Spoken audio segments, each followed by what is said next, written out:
با مقصد ترغیب و تشویق طرز حیات سالم و جلب نوسان و جوانان به ورزش در این زمینه پیشگیری ظهورات نامطلوب جهان امروزه از قبیل اکستریمیسم و تروریسم بخشیده به جشن 33مین سالگرد روز تشکیلیابی قوای مسلح جمهوری تاجیکستان با اقدام کمیته اجرایی حزب خلقی دموکراتیک تاجیکستان و بخش کار با جوانان و ورزش در ناحیه واسه چهاربینی‌های گوناگون ورزشی دایر گردیدند.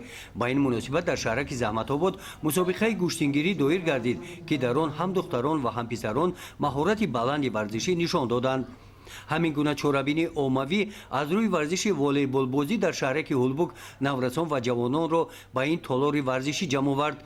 در مراسم رسما گشوده شوی چهاربینی قید کرده شد که ورزش این سالمی، بردمی و انتخاب طرز حیات سالم باشد. از این رو دعوت به عمل آورده شد که نورسان و جوانان به ورزش مشغول گردیده خود را هم روحاً و هم جسماً سالم نگاه دارند.